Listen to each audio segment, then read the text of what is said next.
Welcome to this episode of The Wolf and the Shepherd. Today we are talking about Texit, not Brexit, because last time we had Brexit around, we ended up with the wolf on this show, and that was a bad thing that came out of Brexit. So no, we're talking about Texit today. And with us from the Texas Nationalist Movement, we have Daniel with us, who is going to be an expert on all of this good stuff, answer all of our questions. Daniel, thank you for joining us today.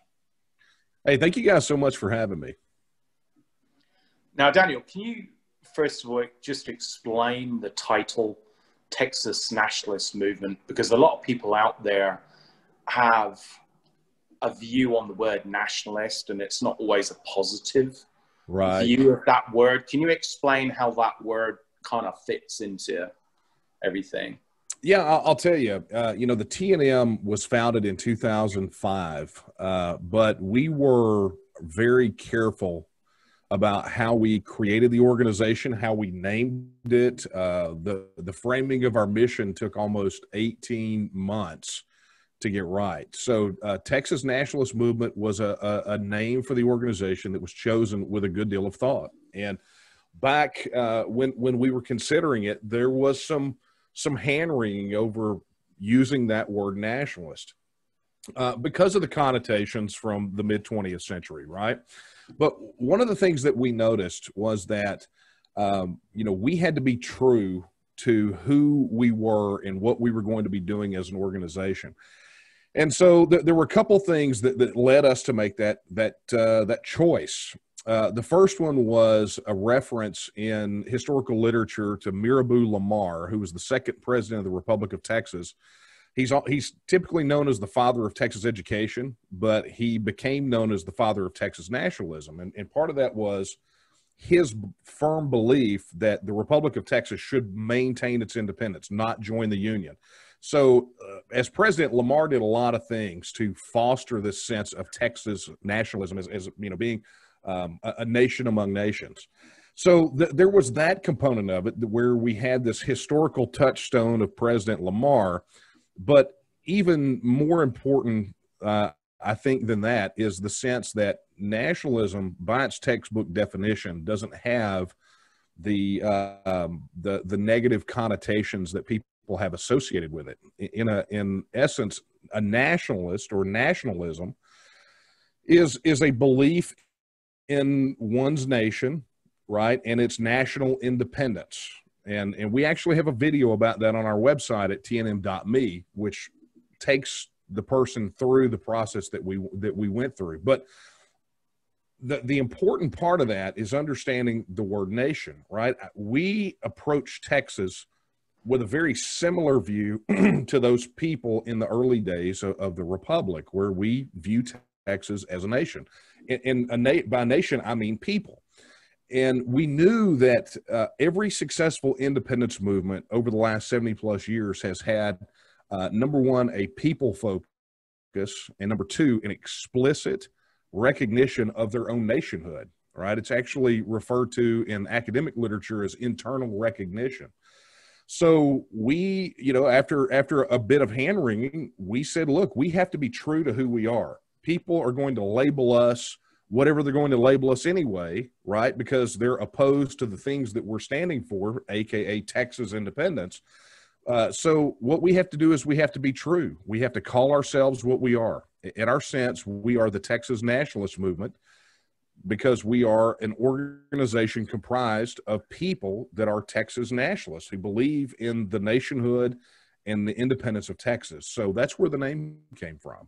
Now, it's kind of strange because I've traveled to a lot of, states, and I know the Shepherd has also. And, people, are proud of their state a lot of the time in terms of its relationship to the professional, sports teams they follow and stuff. But I don't think any state has quite such a passionate people in terms of the love for the state as Texas does. I mean, people really, you get all these labels of Italian American, blah, blah, blah. But, living in Texas, being a Texan, there's something about this affinity with Texas, which overcomes I don't want to say the national pride, but, being a Texan, I think, means a lot more to people than people from, other states and how they talk about their states.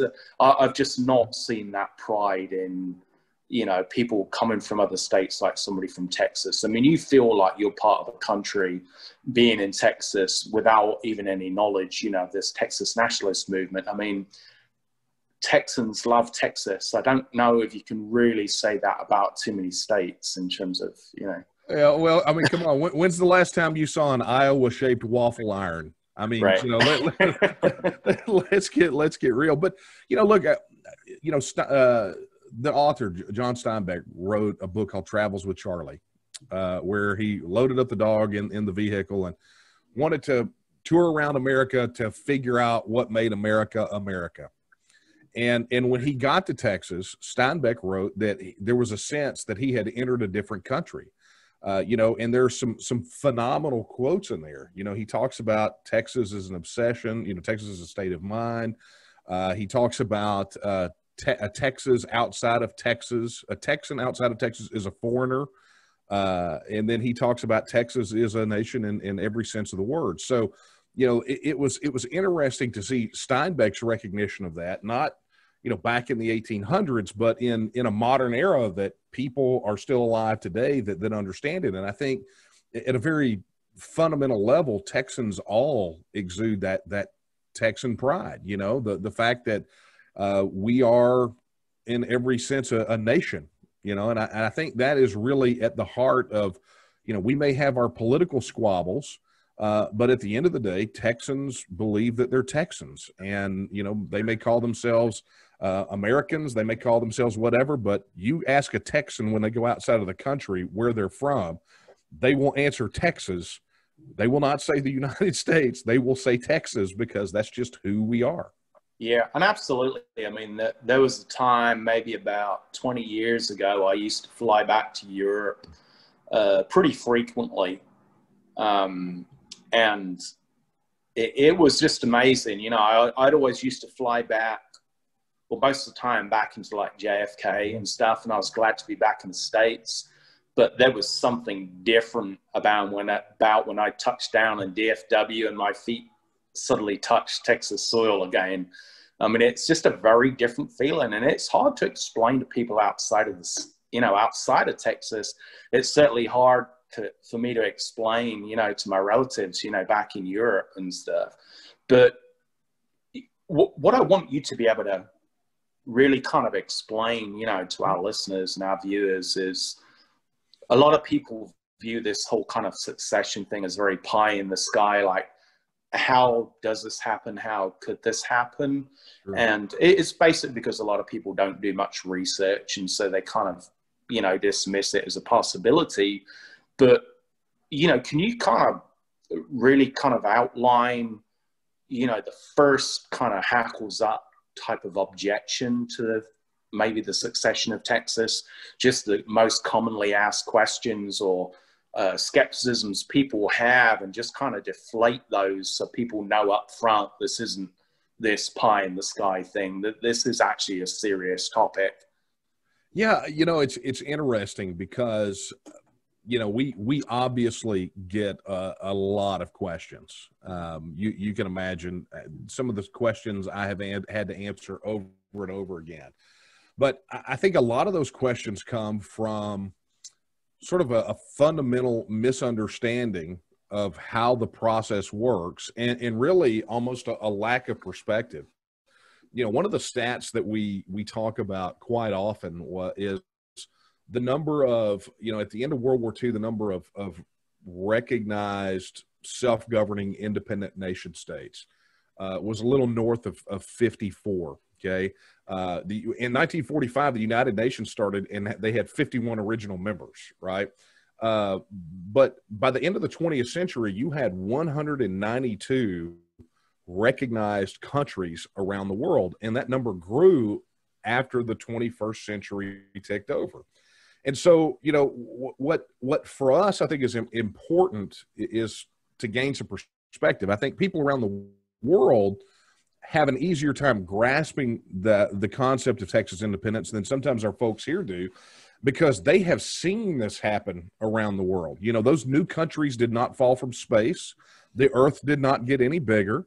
They were people just like us who said, look, we believe that we are the best people to govern ourselves and not some, you know, entity that is outside of us, whether it be some, you know, colonizing power or some union or whatever that is. They did what we are doing right now. And they said, look, we want to be a self-governing independent nation state and equal to every nation on the planet in every respect. Okay.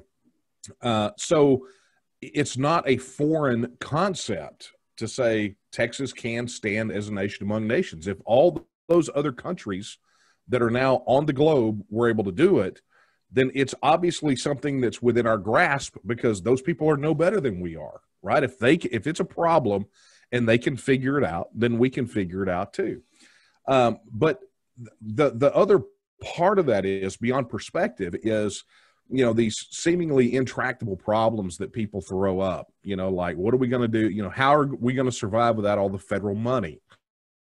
You know, and that floats into questions like Social Security, Medicaid, Medicare, you know, these current federal programs, national defense. I mean, that feeds into a lot of it, but that's ultimately a misconception, right? Because what we know as a fact is that Texans are overpaying into the union somewhere between $103 to $160 billion every single solitary year. That is money that is coming out of our pockets, right, along with all the other money that goes to the federal government. It goes right into the federal coffers. The federal government takes a skim, and then they pay that money back out in programs or services or whatever. Okay, so, you know, the way that I equate this and the way that I like people to visualize it is, imagine for a moment that you go to your doctor, and your doctor draws all the blood out of your body. He takes it, he spills about 40% of it on the floor, and then he retransfuses the remaining blood back in your body, and he says, there, you wouldn't be alive without me, right?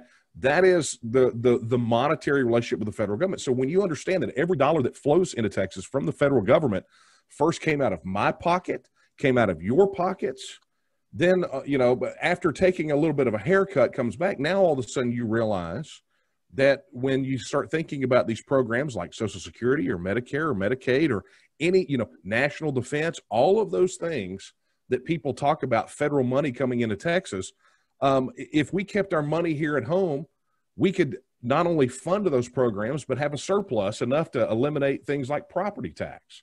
So, you know, when you're looking at those issues where it's about money, that's an important thing to understand. And then finally, there are a lot of these questions that we get a lot of times about post-Texit policy, like how is our national defense going to work? What are we going to use for money? Things of that nature. And there are definite answers to every single one of those questions that people throw up. But ultimately, it's not our place to answer those questions right now as far as what the final thing is going to be, simply because the important part of self-government is, for the first time in our lives, we actually get to decide that, right?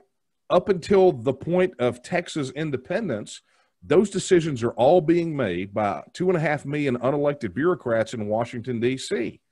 So, you know, we're going to be able to do that. And there are obviously policies in place that exist either through existing federal statute that would dictate our relationship with the federal government, or international covenants and conventions that deal with, you know, basically treaties that nations have with one another related to trade and fishing and air traffic control and all of those sorts of things. But I think, you know, all of that almost takes away the most important part of reclaiming our right of self-government, and that is that we actually get to make those decisions for ourselves for once. Yeah, I think, well, for me, one of the annoying things is when I see this Cal-exit, you know, California seceding from the union, and, you know, that there was a big push maybe the last 12 months before, you know, the last election, that if Donald Trump won again, that, you know, they were going to send out these polls and see if, you know, California could succeed. And one of the dumbest thing was that California was stating that, hey, we've got, you know, we were an independent country. We have maybe the 12th in the world GDP. And it was like, yeah, but you're broke. You've been broke for 38 years. If you weren't getting federal money, you'd be like Venezuela, you know, pretty much within a weekend. The thing is with Texas, I mean, you know, I mean, God bless the guys who wrote our Constitution in Texas. You know, we don't go into debt. We balance the books. We don't need federal money. And what you said, I mean, I think the average of the last 6 or 7 years was $146 billion we overpaid into the government, which we didn't get back. Yeah. I mean, the annual average is such, and this is the way I like to equate, especially for where I'm at down here on the coast. And people understand this quite well. It is the negative economic impact. It's like having Hurricane Harvey, right? One of the most devastating storm/hurricanes to hit Texas in a very long time. It's like having Hurricane Harvey hit every 9 months. That's how much the overpayment is like. And I mean, you know, I challenge people all the time, you know, and we can talk about some more of the stats and some of the grievances, but I challenge people all the time to think about if that money stayed here in Texas, right? Okay. So we're going to say that instead of sending it to Washington, D.C., we're going to keep it right here. Well, first and foremost, what would that change in public policy? No more would our legislature be meeting every other year for 140 days, beating each other over the head, trying to figure out how they're going to fund things, because we would be flush with cash. But more importantly, how would that change our lives, like individuals? How would it change your family? How would it change my family to not have that money siphoned off into Washington, D.C. to be frittered away in other states? Or, you know, I mean, just completely wasted, because everyone knows that the federal government is not the most efficient in the world. So, you know, what does that change in our lives look like if we're not being stolen from every time our paychecks hit? Well, there are a couple of independent studies which said, you know, if Texas did actually succeed, that we could almost become like Las Vegas and eliminate personal income tax. Well, we don't have personal income tax here. You know, we currently don't have personal income tax. Well, I mean, as in terms of paying taxes, taxes paid to, you know, the IRS, that could almost be eliminated in terms of, you know, the cost of us doing business with other states and actually taking part in some of the trade programs, which obviously is being part of the United States we're in. The amount of money we would actually make, we could completely eliminate that taxation upon personal income. Oh yeah, I mean it could definitely go away. But I'll even throw you this one, because this is one that people don't talk about very much, and it is pretty dry, so you'll have to bear with me. But there was a study that was conducted by George Mason University. Actually, there were two different studies, but I don't recall the first one. But they came out with essentially the same results. And what they were doing was they were studying an effect of what they called federal regulatory accumulation, right? It's basically studying the fact that the federal government has never met a regulation that they don't like. So they regulate something related to the economy. And then rather than repealing that regulation or tweaking that regulation, they just lay another one on top of it. And then they lay another on top of it. And it goes on and on. So they rolled this study back to, I believe, 1949, which is when we started to see the real growth of the federal superstate. And what they found was absolutely stunning. By the time the study was published, the median average household income, or the median household income, was about $52,000, a little bit north of $52,000 a year. And what they said that in the absence of this federal regulatory accumulation, the median household income would have been about $330,000 a year. So the headline from that, and the takeaway, is that with these federal regulations, the federal government is essentially siphoning 75 to 85% of your take-home pay. That's before they even start taxing it, right? That's just through all of the regulations that compress GDP. Now, what you do the flip side of that and go, okay, well, in the absence of those federal regulations that have been painted over one right after the other, what does that mean for us? Well, that means that anyone who can get out from the umbrella of those and not only, maintain their current economic status, that means about a 600% pay increase for everyone. Well, you take the average overpayment, the $103 to $160 billion a year, you remove the federal regulatory accumulation, and you look at how that increases the circulation. Well, now all of a sudden, we're not talking about Texas being the 9th or 10th largest economy in the world. We're talking about Texas being about the 4th or 5th largest economy in the world. And we're talking about the ability, because of all of that money now flowing through the system, to eliminate any type of income tax. Frankly, we can just with the surplus, we could get rid of property tax 100% and just basically continue at the same rate of consumption tax that we're currently at. So, we're talking about a major improvement in the standard of life or in the standard of living, not just for the middle class and for the wealthy, but more importantly for the working poor and those below the poverty line, because that study showed that the impact, first off, Texas was disproportionately affected by federal overregulation. But more importantly, the people that were the most affected were the working poor and those below the poverty line, because those effects, the effects of the regulations were regressive. They had a tendency to drive prices up for the goods and services most used by those that are the working poor and below the poverty line. But it also increased the barrier to entry for starting new businesses, for entrepreneurship, which is traditionally the bridge between poverty and prosperity. So, when we can show empirically, with absolutely no question whatsoever, there is no debate on this issue, when we can show that the federal government is harming us, not just economically, but across all these spectrum, but primarily economically, and we can show that it affects all Texans equally, whether you're wealthy or whether you're absolutely poor, and Texit becomes a way that we can alleviate that and bring prosperity to everyone in Texas, then, we have to have this conversation.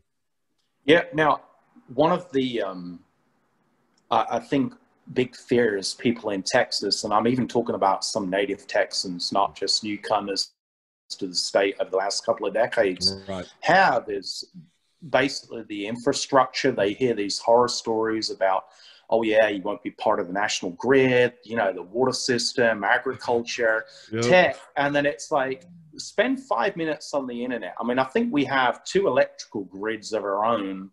We've got the best fresh water system. I think we're in the top 2 or 3 in the entire nation for fresh water. Outside of Silicon Valley, we've got, the best tech minds, in the country here. And agriculturally, I mean, again, there's almost nothing we can't grow here. We are self-sustaining. But again, people have these horror stories about how will Texas survive if we disconnect away from the rest of the United States. And, they suddenly put these tariffs on us that these goods cost so much, but we export far more of what we do, than we actually bring in. And we look at California again, they have to buy water. They have to buy fresh water. I mean, they can get a blackout. They can have half of, California having no power. That's not going to happen in Texas. But people, it's not through necessarily willful ignorance. They just hear these sound bites of how we need to be reliant upon the federal government for certain things, and they don't realize just how good the infrastructure here is in Texas across the board. Yeah, we're world class. I mean, the fact of the matter is that we are a self-governing nation in almost every sense of the word, except for the fact that we don't have the right to govern ourselves as part of this union. And I think that a lot of what you're describing is really part and parcel of fear mongering. I mean, there's a tremendous amount of that. The opposition, and make no mistake about it, the opposition to this has been there for many, many years. I mean, from the moment we were conceived in 2005, we hit them. And what it is, it's a political establishment that loves to have their hands in our pockets, who loves to have all of, basically to control us, and every, our economic system, our politics, the cultural engineers that are out there. It is a well-entrenched political establishment that we are battling against, because they don't want to see the people take the power into their own hands to reclaim their right of self-government. And the fact of the matter is when you look at all of that fear-mongering, I mean, you literally just did it. You dispelled the fear-mongering with facts. Here we are in Texas. There are 3 electrical grids in the United States. There's the Eastern interconnect, the Western interconnect, in Texas, right? So we have our own power grid. Now, is that a necessity for independence and self-government? Absolutely not. We are the #1 exporter of manufactured goods among all the states of the United States. The Port of Laredo has surpassed the Port of Los Angeles in trade, and it's an inland port. I mean, I think that's important for people to understand. So is that necessary for us to be independent? Absolutely not. Across every measure, when you begin to measure Texas up against other self-governing nations around the world, we're coming out in the top 10 lists over and over and over across almost every measure that matters. And so all of these ideas and discussion about Texas wouldn't be able to make it. I mean, I don't know any self-respecting Texan that would really buy into that. Yeah, and the funny thing is, I mean, I think you take many dyed-in-the-wool Texans, they wouldn't even care. They'd rather scrimp it and be Texan than, have to really, fight with the dogs for stuff. But I think, outside of Texas, a lot of states are very dependent on a number of other states to actually keep living the way they live. And I think the thing is, here in Texas, we're really not like that. If something happened tomorrow and we could not trade with another state, we could not trade with another country, I don't think, for the most part, any Texans would notice. And I don't think there are any other states which could really, kind of say that. I mean, we are, without actually succeeding, our own nation, but we're still, having to pay this money federally. But as much as it should probably hurt us every single year which goes past, we keep smashing through these barriers and making more and more money in tech and agriculture and everything else, to the point where I can't remember the guy's name, but he said that, Texas, pretty much, if you took Texas away from the United States, the GDP would fall down so much, to the point where the national debt would increase, where, our borrowing rates in China and everywhere else would get to the point it would have a stranglehold on the Fed.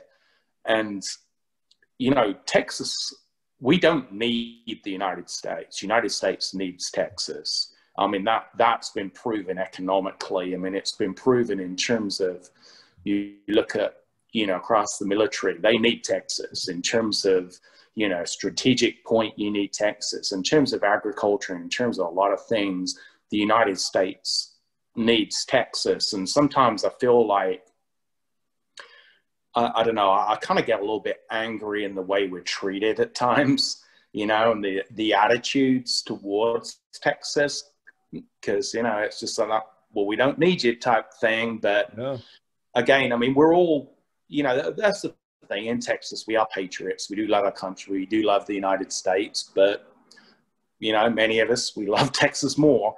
But, I kind of wonder at what point where we're going to be pushed to where this actually becomes a real thing, and we put this in front of people and say, look, we really don't have to put up with this. I mean, now I think on your website, you've got just over 400,000 people who have, registered, and the population of Texas is just under 30 million. Right. Now, people might say, all right, that's not a high proportion of, representation of Texas, but it actually is, given people who have gone to your website and actually registered on there. Yeah. Now, have you done much polling, across the state in terms of people, you know, percentage-wise, good numbers who actually do support Texas leaving, you know, the United States. Yeah, absolutely. Look, and I'll get to that, but your compadre is chomping at the bit over there. I know he's getting ready to either ask me a great question or he needs to go potty. I know that. Look, he needs to go potty. No, it's kind of ironic because I was kind of floating towards that same kind of question. You know, what is the hurdle? Yeah. We're all sitting here, all three of us were Texans, and yeah. I'm sitting here listening to this, and I'm saying to myself, you know, hey, this all sounds great, but what is the hurdle? Yeah, where are the polling numbers, so to speak, right? Yeah. And what's that next hurdle to get this rolling forward? And I can, you know, and has the Texas Nationalist Movement kind of done their research there to try to figure out, you know, where do we go from here? Right. Yeah. Look, I can knock both of these questions out in one answer, but you got to give me a little space to expand it. As you've noticed, there are typically no simple answers where this is concerned, but here's what it boils down to. There's you know, it's really about process. Okay. So let me start with the process, and then I'm gonna take the question about, you know, the number of supporters versus kind of the population, and we'll address that. Okay. So the process is pretty straightforward. If Texas was a state that had citizen initiative, this would already be on the ballot, right? But what it takes for us, Article 1, Section 2 of the Texas Constitution is abundantly clear. It says all political power is inherent in the people, and it says that the people have at all times the inalienable right to alter, reform, or abolish their form of government in such manner as they may think expedient, right? So what this means is this question has to be put to the people of Texas.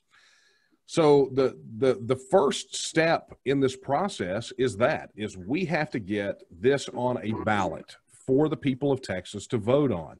Now, the challenge with that is that there is no statute that allows us to do that. There's no citizen initiative where, as citizens, we can get signatures and force something on the ballot. So what we have to rely on is a legislative process. We have to have the legislature place a statute on the books that will give us this vote. Okay. Now, that part of it is happening right now. After working on legislative issues since 2009, where we implored these guys, we rallied up, we did all the things necessary to try to get somebody to at least introduce the legislation. This session last month, State Representative Kyle Biederman from down in the Hill Country filed HB 1359, which will do that. It's called the Texas Independence Referendum Act. And it says, look, let's put the question to the people of Texas over whether or not they want to stay or go. So very similar to the UK referendum and Brexit, to the Scottish independence referendum in 2014, all the way back to the 48 or so independence referenda all the way back to 1900. This is the question that, if this legislation passes, will be put to the people of Texas. It is a very black and white issue, right? It's like either you support the right of the people to vote on this or you do not, because the issue that's not up for discussion right now is Texit.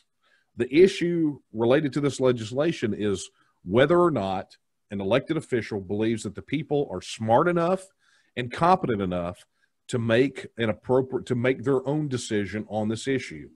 I think it's notable that all of the politicians that are coming out swinging against this are coming out swinging at the issue of Texit. They say Texit is fringe. They say it is extreme. They say it won't happen. They, you know, throw up all these Project Fear assertions, and then they turn around and they say, but I don't want the people to be able to vote on it. Well, if it is so fringe, if it is so extreme, if it will never happen, then why not put it on a ballot and let the people vote for it? I mean, literally the only thing it costs is the ink on the paper, if it's a paper ballot, or the electricity to light the pixels on the screen for people to make their choice. That's all it costs, because the vote in and of itself is not to extract us. It's to begin the process of developing a transitional plan. So that's the process question, right? And so to your question about, is there enough support out there? In 2005, when we started, support for independence was polling in single digits, okay? Just because most people weren't on board didn't mean it wasn't the right thing to do. So we had to go out and we had to set about educating people on this issue. The number one issue that is holding this back has been the belief in the people that it can happen. Not that it should happen, right? We were blowing those polls out. By 2009, almost half of Republicans, about 45% of independents, and 15% of Democrats were saying that Texas would be better off as an independent nation. Fast forward to 2014, where you had over half of Republicans, right at half of independents, and 35% of Democrats say that Texas should become an independent nation. We've done tons of third-party polling. You had in a recent poll, I think 53, 54%, maybe even higher, in a Victory Insights poll of Republicans say that they would absolutely vote for Texas to leave the Union if Joe Biden takes office. So there's tons of polling, both by third parties and internally that we do, that indicates that if this thing goes to the ballot, we win. And so what I tell people is, look, we wouldn't be pushing so hard for the referendum if we didn't think that we were going to win it. Consistently, our internal polls show that we poll anywhere from 8 to 12 percentage points ahead of those people who want to leave, or who want to stay, excuse me. So the fact of the matter is we're pushing hard. We think we'll slam dunk it by a 10 to 15 point margin, because we can make our case. And we can talk about that case here in a minute, but I really want to address this issue about the number of supporters listed on our website versus the population of Texas. Literally no other organization is measured by that metric. None. If you look at our declared supporters as a ratio of the populace of Texas and the voters, and you can compare us to other major organizations like the National Organization of Women or the NAACP or the NRA, we are, outside of the two major political parties here in Texas, we are the largest political advocacy organization here. We're the second largest independence movement in the Western Hemisphere and one of the largest in the entire world. If we were, and literally, if we were a political party, we would be a major third party here in Texas. Now, we're not, and we have no intention of doing that.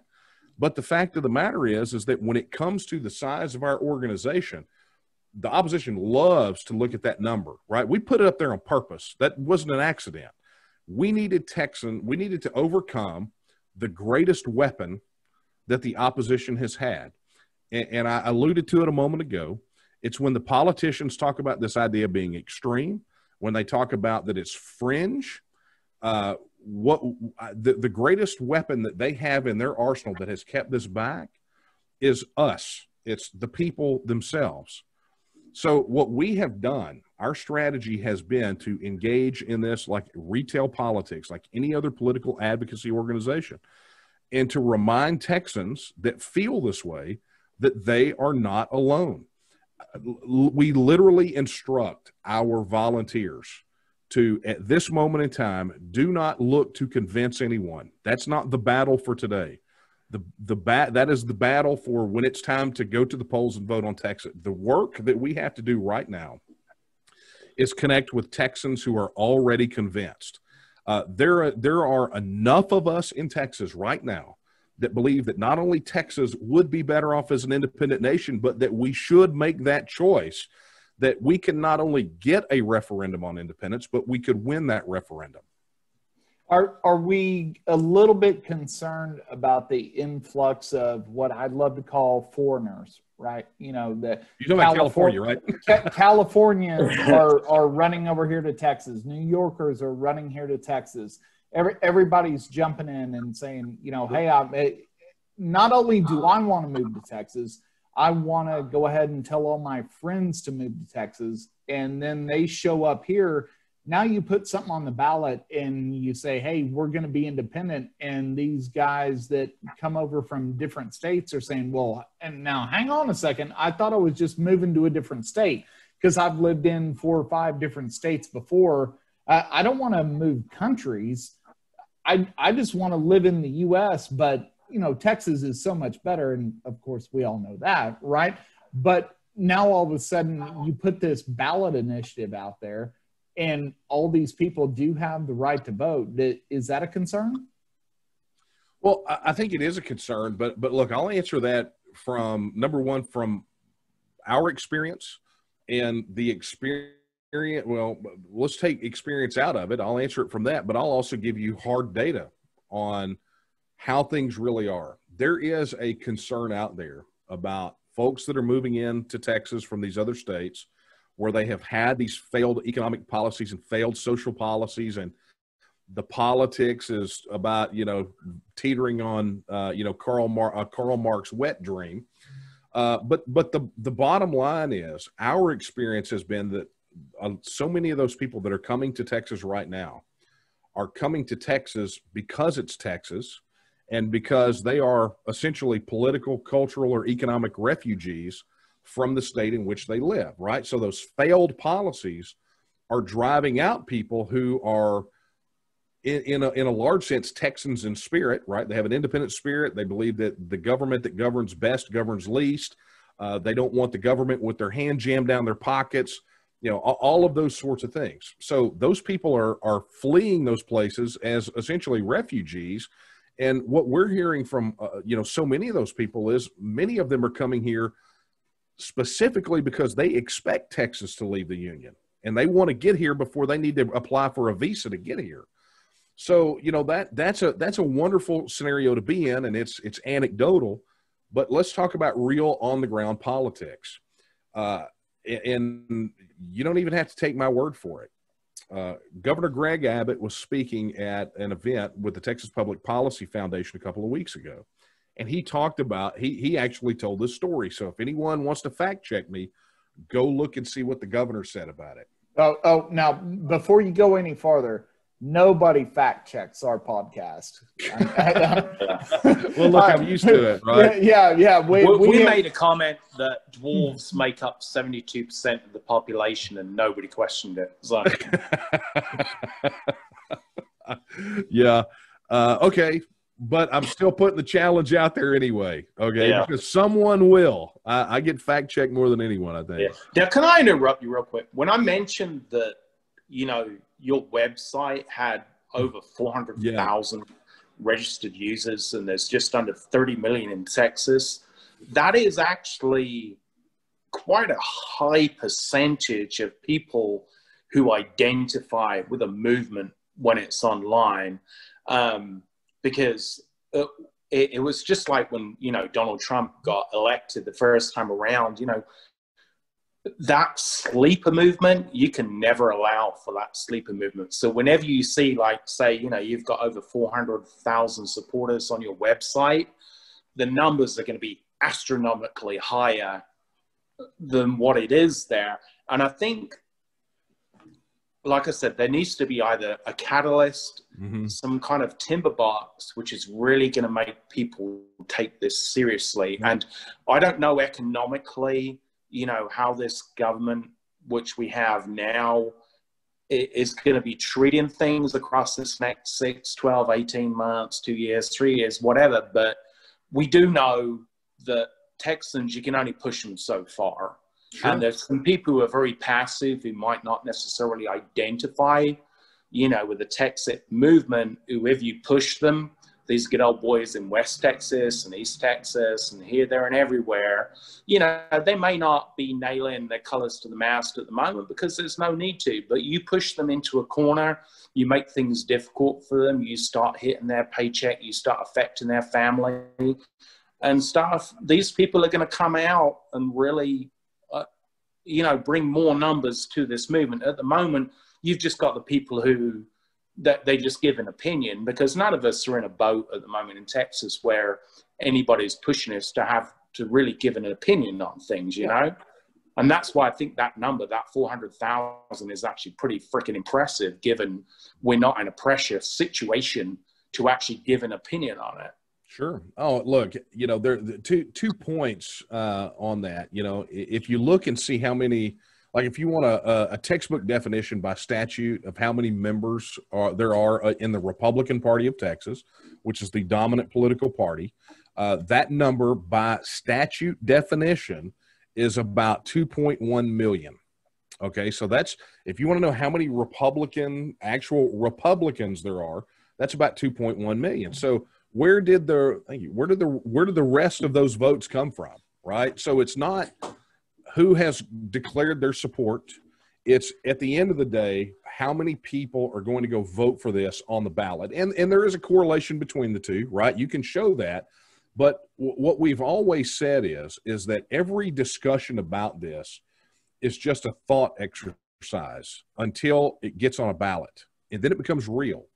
And just like you saw the silent Brexit voters they're the ones who swung the UK out of the EU, right? It wasn't everyone had a role to play, but UKIP, leave.eu, I mean, they did what they do. But ultimately, what did it were those people that were sort of harboring this feeling, harboring that feeling that the only flag on the poles of government building should be the Union Jack.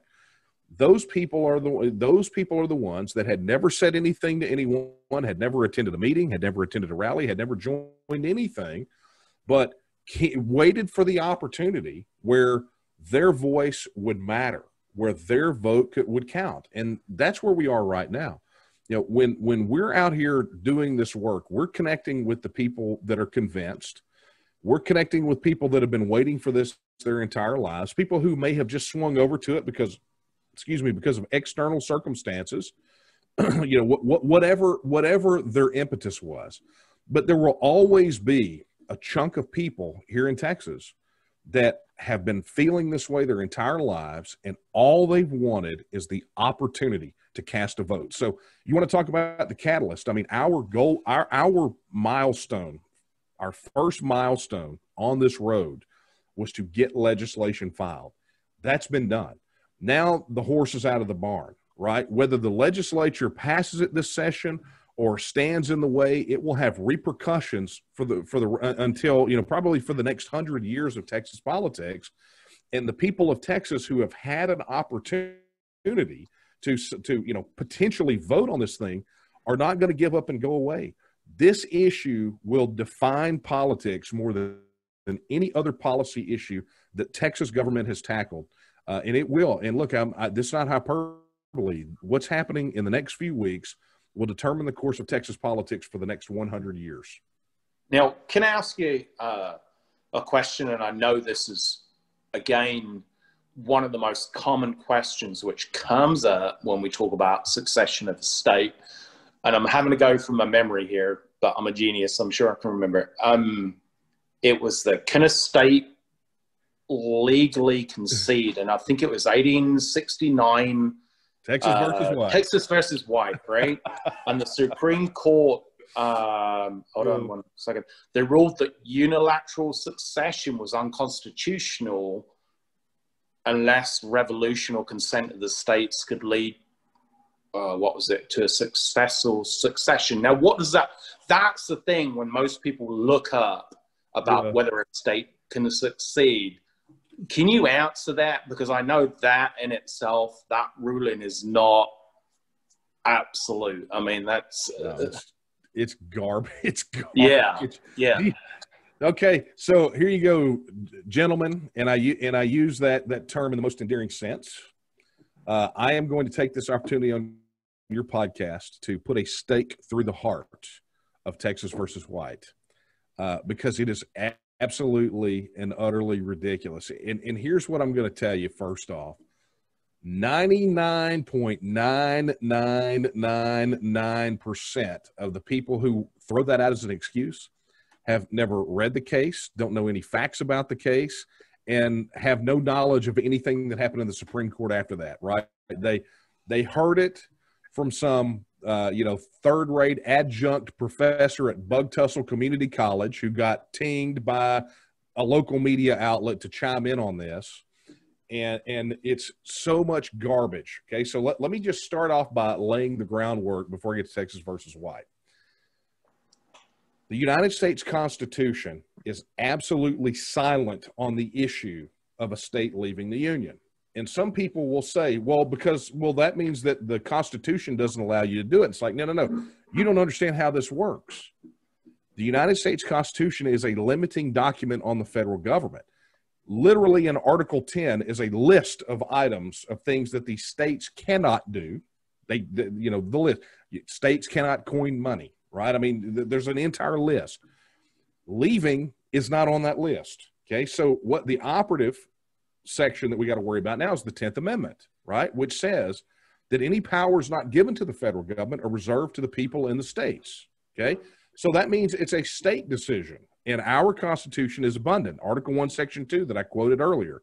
It's up to the people of Texas to determine our destiny, right? So you can take this idea that it's unconstitutional and throw it in the garbage. There is no federal law prohibiting it. There is no provision of the Constitution prohibiting it. So they fall back on this ridiculous notion that the Supreme Court in Texas versus White said that states can't leave. So it is time for my takedown of Chief Justice Salmon P. Chase. The case at the heart of Texas versus White was an issue over bonds that were issued by the Confederate government of Texas during the Civil War. Okay, and there's a whole bit of interesting nuance there because it actually those bonds were originally from the part of Texas that was sold off to the United States. Right? Remember when we had that nice little panhandle shape and we actually had our own ski resorts? Okay. Or could have had our own ski resorts. Well, now hang on. Yeah, that was when Colorado was up there. We don't want to accept Colorado. It reached up there. So no, we don't accept them. We don't accept them. Look, we don't want to drive the waffle iron guys out of business, right? We don't want them to have to go back to the factory and recut their waffle iron molds. So the map stays as it is. Okay, so that's what it was about. It was about these bonds and whether or not the bonds should have been cashed. Now, interestingly enough, Salmon P. Chase, before he was Chief Justice of the Supreme Court, was the Secretary of Treasury under Lincoln. And he would have been the guy who would have had to sign off on the receipt of bonds to pay out the money. Okay, so first off, Salmon P. Chase should have never been sitting in that suit because it was something that happened under his tenure as Secretary of the Treasury, okay? But let's go beyond that. Let's look at what Chase said in his ruling. Now, you mentioned some parts of it where, consent of the states are by revolution, but you have to look at what Chase says. First off, he says that the Union is an indestructible union comprised of indestructible states. Okay, so first question, if both the Union and the states are indestructible, someone has got to explain West Virginia to me. Because the last I heard, if we're indestructible, then you can't go chip off a piece, right? So, because that's really what we're talking about. So explain West Virginia. But that's not the important part. That's the funny part. The real interesting part was when you start following Chase's logic, how he got to that conclusion. So, gentlemen, buckle your seatbelts for this most interesting mental gymnastic exercise from Salmon P. Chase. Now, we were all taught in school that the colonies became states, right? When they declared their independence, they declared themselves states equal to the status of the state of Great Britain, right? That is straight from the Declaration of Independence. So they were 13 self-governing independent nation states that were united in their opposition to King George. So they then drafted a document called the Articles of Confederation, which they began to govern themselves under. And then we all know the story that they thought the Articles wasn't working for them. There were some provisions. So what they did was they sent these delegates off to a convention to amend the Articles of Confederation to try to make it work out. And instead, what happened was the convention chucked the Articles of Confederation and came up with a completely brand new document called, which was eventually the United States Constitution, right? And then that Constitution had to be sent to the states to be ratified. So the Articles of Confederation were no more, and the United States Constitution became the operative. So Salmon P. Chase, though, made the argument that the United States Constitution was not a new document in and of itself, but was merely an amendment to the Articles of Confederation. So his assertion is that the Articles of Confederation were still in effect at the time of the Civil War, and the Constitution was an amending document to it. Now, any school kid can tell you that that's garbage, and it was so out there as a legal theory at the time, people raised their eyebrows, and we'll talk about that here in a minute. But what's interesting about his theory is that he said, okay, because it's an amending instrument to the Articles of Confederation, the Articles of Confederation refer to the Union as a perpetual union. And so, therefore, in the preamble to the Constitution, when it says to form a more perfect union, it is to form a more perfect perpetual union. I guess perpetual version 2.0 maybe is what he was going after. So, how do you make something perpetual even more perfect, right? You can't make it more perpetual. So what does that mean? Well, that means that if you can't make it more perpetual, but yet it's going to be more perfect, then it has to be less perpetual, right? But that's beside the point, because interestingly enough, when it comes to that argument, if Chase is right, he invalidated George Washington's first term as president, because by the time of George Washington's first term as president, by the time he was elected, not enough states had ratified the U.S. Constitution, right? There were still a couple of holdouts that hadn't ratified it yet. So he essentially nullifies George Washington's first term as president. But more importantly, he sets the stage for something very interesting that happens later, not in Texas versus White, but in a subsequent Supreme Court case called Jacobson v. Massachusetts. Because remember, Chase's entire assertion is predicated upon his reading of the preamble of the U.S. Constitution, right? And it's in the preamble is the only connecting linkage that he has to the Articles of Confederation for his argument. Subsequent case called Jacobson v. Massachusetts, which held that the federal government can derive no powers from the preamble of the Constitution. So you don't have to overturn Texas versus White directly by a case about secession, because frankly, it wasn't about secession to begin with. You don't even have to deal with it at all, because you can look at it and say it's dicta, right? It's just commentary. But what's important is the base argument that Chase uses for his assertion was utterly destroyed by a subsequent Supreme Court in Jacobson v. Massachusetts. When you cut that linkage off, you destroy his entire argument. But even more basic than that, Texas versus White is internally contradictory, okay?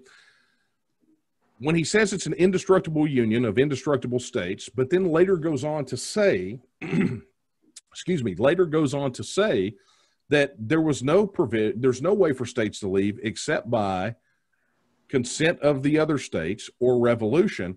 Well, which one is it? Is it a perpetual indestructible union, or is there a way to leave? So the fact that he actually totally contradicts himself, I mean, those are flip sides. Those are two completely opposite positions. They can't live within the same decision and both be right. And so if they both can't be right, then ultimately neither are right. So long story short is that people who want to bring up Texas versus White, aside from the fact that most have never actually read it or understand it or looked at it, the world didn't stop spinning in 1869. The world kept moving. Our Constitution here in Texas was written in 1876, right? So post Texas versus White, post Civil War, and Article 1, Section 1 ends with the words that the perpetuity of the Union depends on the right of local self-government unimpaired to all the states. Basically saying, as long as our right of self-government, our local self-government is preserved, then we'll stay in the Union. Otherwise, we're out of here. The implied exit strategy. And then you have the reservation of the rights in Article 1, Section 2. So at the end of the day, the question of Texas independence is not a judicial one. It's a political one. It's only in the hands of the people. So to put an end point on Texas versus White, understand that the opinion rendered by Chase in Texas versus White was so controversial among the northern states that they were actually proposing resolutions and potential laws to restrain the power of the Supreme Court and to essentially reinforce the existing belief that the Supreme Court cannot and should not legislate from the bench. Legislators in northern states were outraged, and everyone thought that Salmon P. Chase was crazy. And frankly, he was, because he was utilizing that to try to retroactively justify some of the actions that the federal government took towards states that left. But that's a discussion for academics that deal with history. What we're talking about is what our rights are right now. And what we have seen post-Texas versus White is we have seen a federal government policy that has sent our grandfathers, our fathers, our sons and daughters overseas to fight and potentially die for the right of self-determination for people all around the world. You literally just had Joe Biden take to the airwaves and condemn the government of Burma or Myanmar, whichever one you prefer, for overturning the results of a fair, democratically held election, a vote that essentially would have put a people-elected government in power. So the implication when people invoke Texas versus White is that if we do the same, if we decide we're going to vote, that somehow it will lead to Civil War II Union harder, right? That somehow they're going to send the troops and everything else. But the fact of the matter is that is not the way the world works now. It hasn't worked that way for some time. And I think it's going to be very hard to justify to the American people that, you know, that if our only crime is going to the polls and voting for our self-government, it's going to be very hard to justify the federal government policy to intervene in Burma when a government suppresses the people's right to vote and then turn right around and do the same thing right here in Texas. Yeah. Now, sorry, that was a long one, guys. There was actually a Discovery Channel show. I think it was close to about a year and a half ago. And it was talking about civil war, the chances of another civil war in the United States. And every single model from every historian, every professor they ran, they said, you have to take Texas out of the equation because the side with Texas always wins. It's like, it doesn't matter because, like, you know, you got the landmass, the advantage it has in terms of, you know, again, the electricity grid, the fresh water supply, agriculture, everything else, but also the number of ex-vets, the number of hunters, snipers, everything else, that any simulation you do of a civil war model in the United States of America, President Day, you have to take Texas out of the equation because Texas wins. And they even went a little bit further. They ran these models through that, like, even if the other 49 states went against Texas, it'd be a twin cast that Texas wouldn't defeat the other 49 states. So, I mean, in terms of how we can hold our own, you know, that's not really up for debate. But what is obviously going to occur is that, you know, this is actually pushed towards a popular vote, you know, among the people of Texas. Right. There is definitely going to be a pushback from Washington because they don't want us to leave. Because like we said earlier, they need us. We don't need them. Yeah. And they realize they lose us, it's going to be a huge economic hit. So there is going to be pushback. And, you know, one thing I can say, and I've said to multiple people, you know, I've got, you know, friends, relatives living in other states, is it doesn't matter whether you agree with the politics of, you know, Greg Abbott, you know, Cruz, whatever, you know, they stick up for us, you know, and I know they don't represent everybody's feelings in Texas, but they stick up for Texas. Yeah. And I can't tell you how many friends I've had who they're embarrassed of their state representatives who don't stand up for their state. I mean, one thing I will say, you know, about our representatives in Texas, they do pretty much for the whole stick up for us.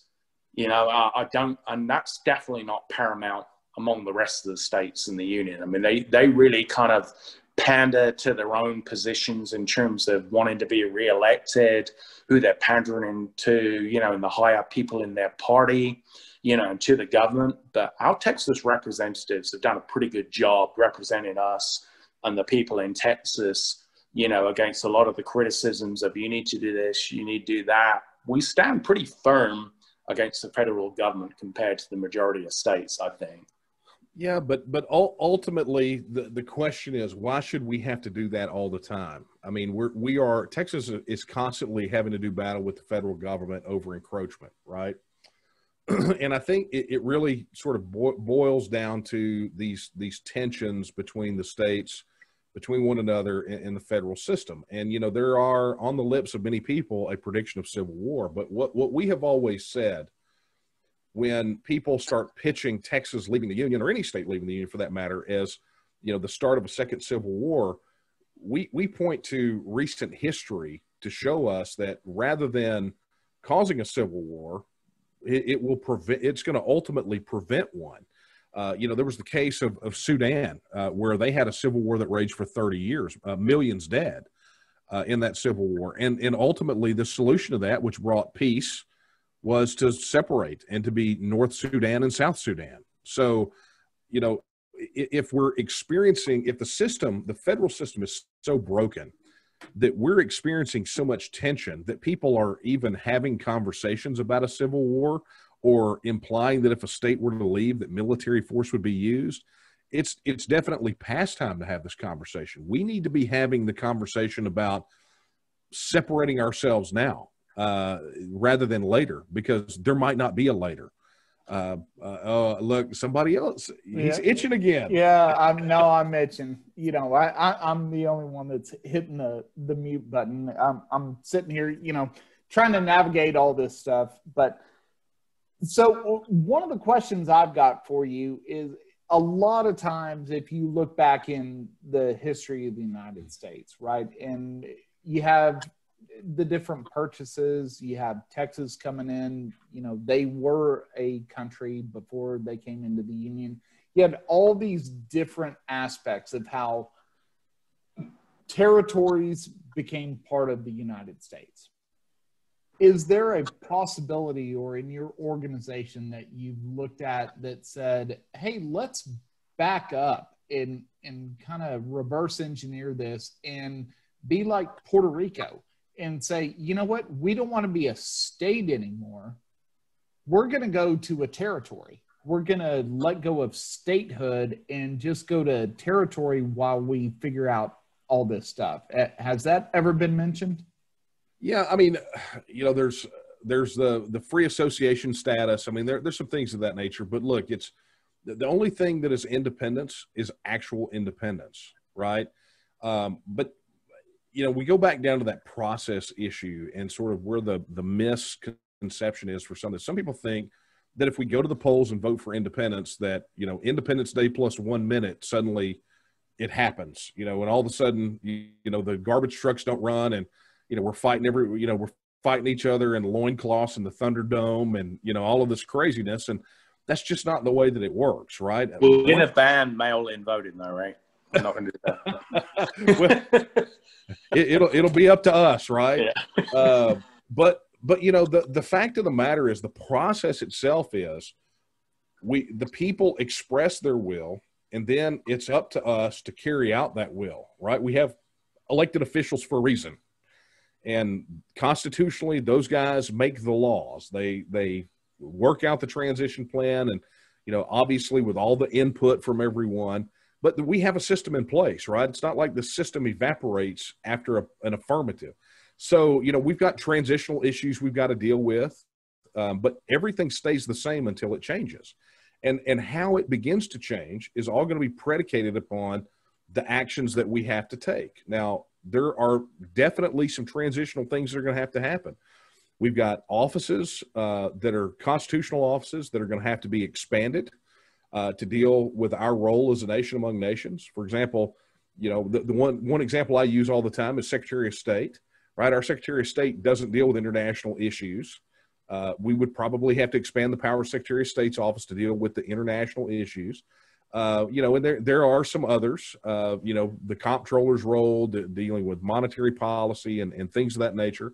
Yeah, So, and to interrupt you, I mean, one of the things my daughter's worried about is she has a season pass to Six Flags.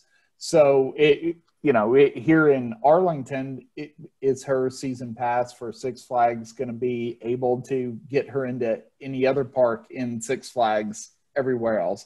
I mean, there's so many ridiculous things like that, like you're kind of talking about, but yeah. those are things people think about. And I know that's kind of a joke and we can laugh about it, but I've honestly thought about some of those things, like people with a mortgage that is FHA insured. So now they have a FHA mortgage. Is there going to be a problem there? Their bank account is FDIC insured. What's going to, take place there? I know that's so far in the future, but these are probably questions you're getting hit with. Yeah. And look, we've got, I wrote a book. I don't know if you guys have seen it. It's called Texit, Why and How Texas Will Leave the Union. And I answered, like, we released the book 2 years ago. And what I did was I drilled down on all those questions. And then in addition, we actually have them on our website at tnm.me/Texit. And tons of questions like that, like, what about currency? How are we going to handle banking? We answer those. Most people don't realize is that Texas charters its own banks. So people think about, well, how's Texas, how are those banks going to do business here? How are Texas banks going to do business there? Well, most people don't realize HSBC is a Spanish bank. There are examples of how these things work. One of the questions that we get asked all the time, oddly, and I say all the time, frequently, is, are the Longhorns or the Aggies going to still be able to play in the NCAA? And it's like, yeah, the NCAA has already started the process of bringing in teams that are not the United States. So they're like, okay, well, what about the Astros in Major League Baseball? It's like, did you think Toronto was part of the United States? There are examples for all of these things that already exist. Social Security recipients, the most asked question that we get, what's going to happen to my Social Security? You go to the Social Security Administration website and they tell you that expats that are drawing Social Security can continue to draw Social Security as long as they don't renounce their citizenship. And the United States government doesn't force you to renounce your citizenship if you become an expat. So would this solve the Dallas Cowboys problem of not being able to get into the Super Bowl for years? I mean, would Jerry Jones kind of support this and maybe the Cowboys can finally turn around and win a Super Bowl? I don't know, but maybe we would finally get the dadgum NFL team in San Antonio. Now, one thing I did want to address, and one thing I know which has been criticism from other states is that, they view Texas as a very red state, which isn't necessarily true. We're kind of purpley, pinky, whatever. But, they say that, all these things they go against in terms of human rights, are going to be extinguished. Like there's going to be, going back to this whole period of racism and everything else. And this has been a difficult thing for me because, for all the, Hispanic representation we have in Texas, you will find few people more pro-Texas than Hispanic Texans. I mean, they love Texas. Absolutely. I mean, Hispanics in Texas, they love Texas. And they know it's, it's the same thing. Black people in Texas, African Americans, when they've done the polls in terms of how they've been treated fairly in terms of job opportunities and everything else, Texas treats minorities better than almost every other state in the union. We don't just kind of throw out these banners of, oh yeah, we're against discrimination, blah, blah, blah. you know, our facts and figures are down there. They are nailed to the mast. I mean, we are the least racist state in the union in terms of a melting pot.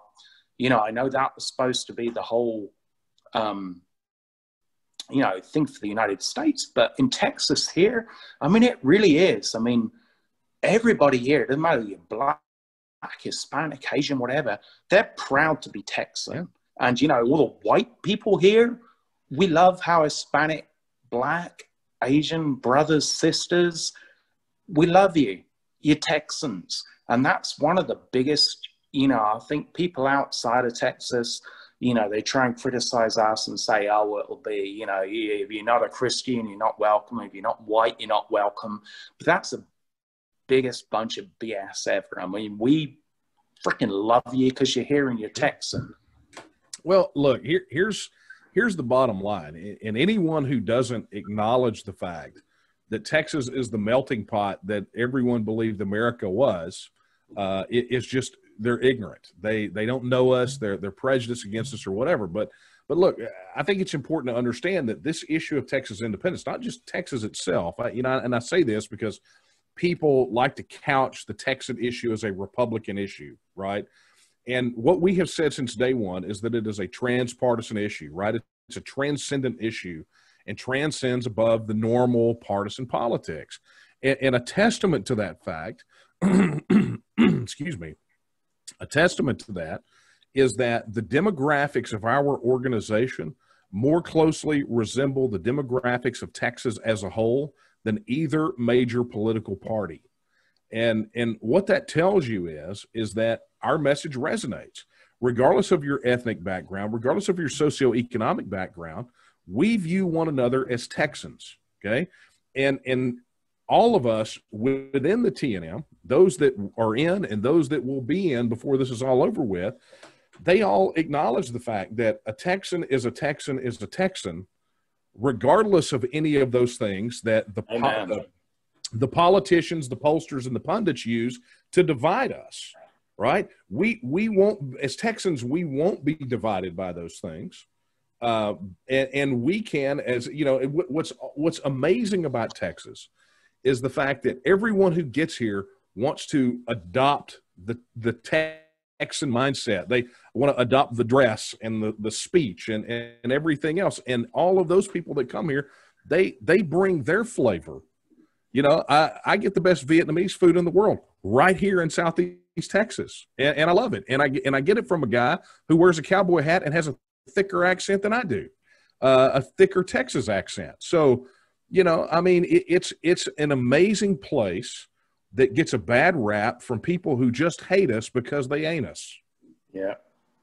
100%. So, yeah, and I totally agree with you. Totally agree with you. So we passed this, right? Let's just pretend right now that it passes. Day one, what's it look like? Well, I can't see a scenario where they can win. And I'll tell you why. I mean, the campaign strategy is quite simple.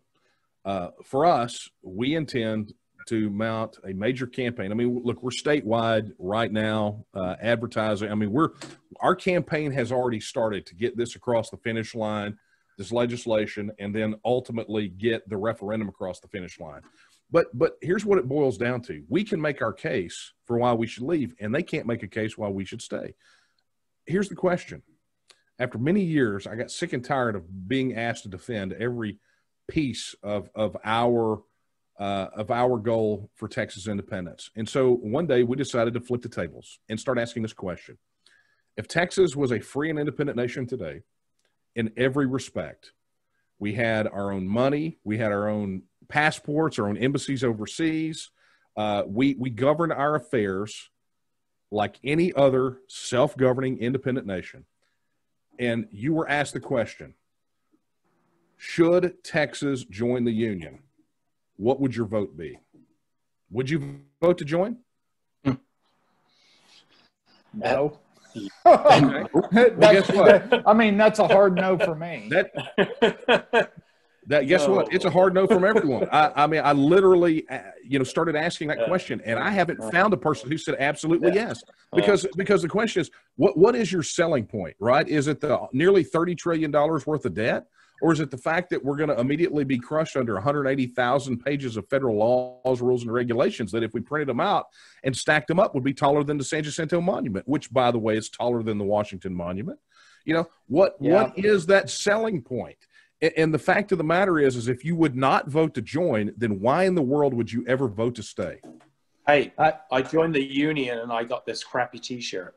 and $70,000 in federal debt. Yeah. So, Daniel, we're getting near the end, and we certainly appreciate you spending this time with us. But if you had 1 minute to convince everybody in Texas, here's why you need to do this. I want you to take one unadulterated minute and just say, hey, here's that 1 minute snippet right now, why you need to, whether you're like me who has lived in Texas his whole life, whether you've got somebody like the Wolf who was born in Texas, went overseas, came back, whether you're a Californian that decided, hey, I want to get rid of my tiny little house and sell that and buy a nice place over here in Texas.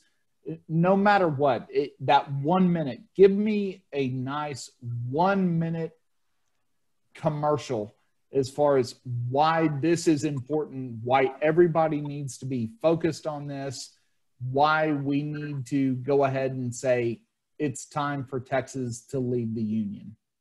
The floor is yours, my friend.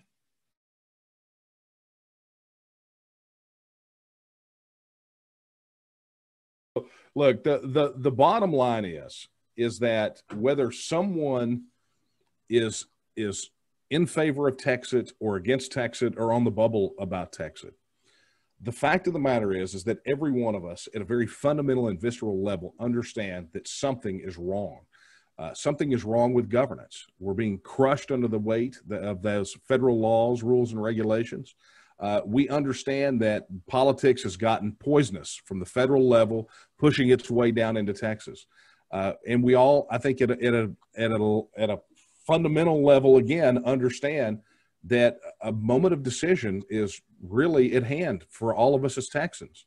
Do we make a decision to have a conversation about governing ourselves, or do we do nothing and allow the federal government to continue to spin out of control, to destroy jobs, to destroy livelihoods, to destroy our freedom? I mean, is that really what we have? It is a decision point for us. And we have an opportunity right now, as millions of Texans are coming out of the woodwork, to support not just Texit, but ultimately supporting having this conversation for those people who are undecided. So I would say that really my passion for right now is that we all table the Texit discussion and have the real discussion, which is, as a people, should the decision be put to us? Are we smart enough? Are we capable enough to have the conversation and take the vote? Or are we what the political establishment think of us and too stupid to make our own decision? Because I'm telling you, that's what they think about us. So I'm just going to encourage everyone to go to our website at tnm.me/Texit and get your questions answered. No pitch. All the information is there. Ask your question, get your answers. We will guide you through the process, and we'll help you make your decision. Now, you mentioned the website. Once again, just give us a little more blurb. I mean, you got the website, but any other ways to reach out to y'all, support, all that good stuff? We want to make sure that we get that out there as well. Yeah. And look, for those that are just beyond inquiring and are ready to get in the game, ready to help us make Texit happen. Obviously, if you go to our website, I'm going to encourage you to register your support. You can do that right on our main page at tnm.me, so tnm.me, but also become a member at tnm.me/join. If you can help, I mean, as I said, we're on a statewide campaign right now. We've just executed another statewide media buy for radio ads, trying to connect with as many people as possible. But frankly, the absolute best way that we have been able to cut through the noise, through the social media censorship, which has been real for us, is for each one of us who believe in Texit to reach out to our friends, our neighbors, our coworkers, and everyone else and plug them in to the TNM. I do it every day out there as an ambassador for this, and every one of our members and supporters are encouraged to do exactly the same. Come connect with us. Well, thank you so much, Daniel, for joining us on this episode of The Wolf and the Shepherd. And please reach out to Daniel with any questions. And this is something that's, you know, kind of passionate to us. And we're so thankful that you joined us on this podcast. And hopefully here in maybe, I don't know, not that long, we're going to have like a victory drink that maybe this actually, you know, happens. I mean, I've been waiting for this longer than I've been waiting for I-35 to get fixed. So hey, stop waiting and start working. Stop waiting, start working. All right. Well, thanks everybody for tuning in, and we'll catch you on the next episode of The Wolf and the Shepherd.